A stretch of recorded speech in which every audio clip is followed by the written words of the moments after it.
कक्षा 12वीं विषय यहाँ पर हम पढ़ते हैं गणित। आज यहाँ पर हम पढ़ेंगे आव्यूह गणित, जिसमें सममित और विषम सममित आव्यूह के बारे में। सममित आव्यूह कैसे ज्ञात किया जाता है और विषम सममित आव्यूह कैसे ज्ञात किया जाता है, एक उदाहरण के द्वारा हम समझते हैं। जैसे कि आव्यूह ए का मान दिया हुआ है 1 -1 5 -1 2 1 5 1 3, ठीक है। सिद्ध करना है ये जो आव्यूह है ये एक सममित आव्यूह है।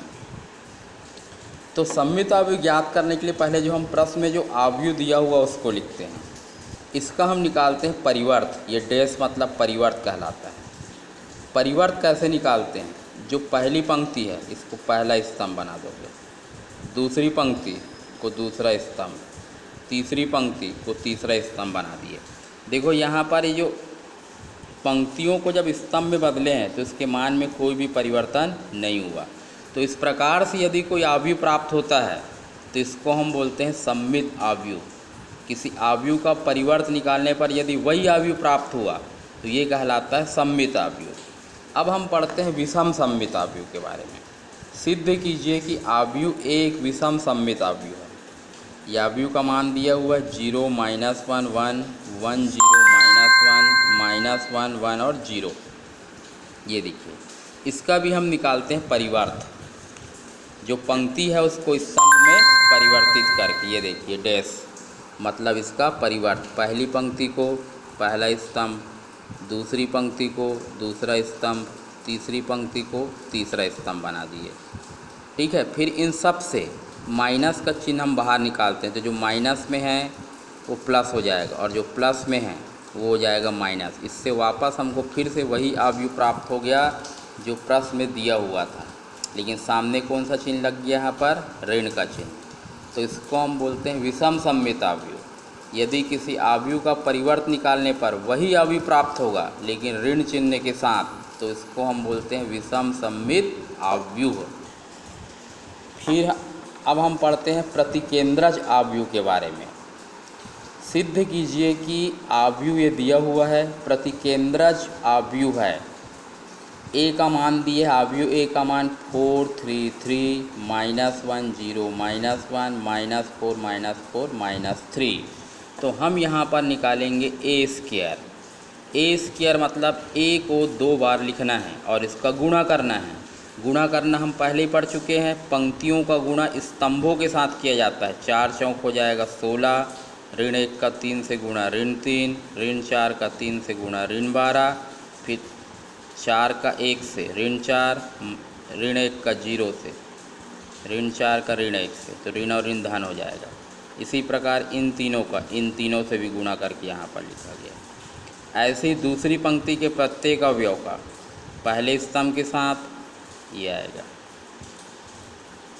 दूसरी पंक्ति के प्रत्येक अवयव का दूसरे स्तंभ के साथ ये आएगा, फिर इसका गुणा इसके साथ ही आएगा। ऐसे ही तीसरे का भी, इसका पहले के साथ, फिर इन तीनों का दूसरे के साथ, फिर इन तीनों का तीसरे के साथ। इसको सॉल्व कर लोगे। सॉल्व करने पर ये मान प्राप्त हो रहा है 1 1 1 तिरछे क्रम में, और बाकी सभी अवयव शून्य हैं।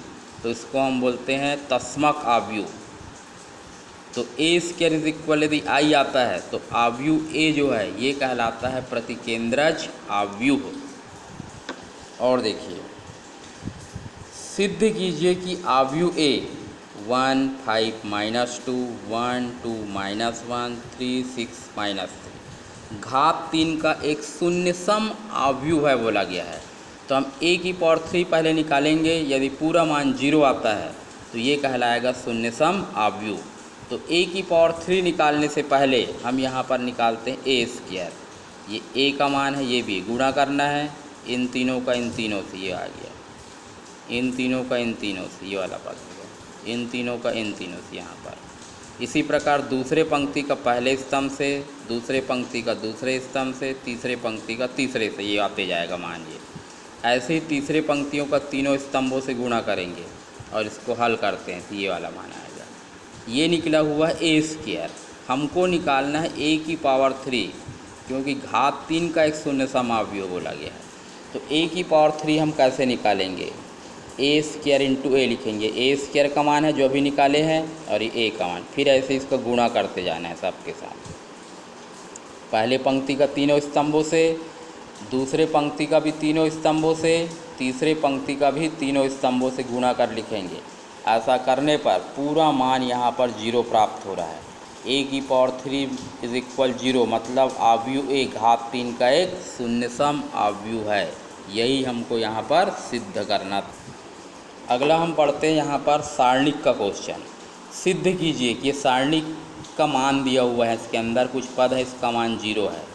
ये पहला स्तंभ है, ये दूसरा स्तंभ है, तीसरा स्तंभ है।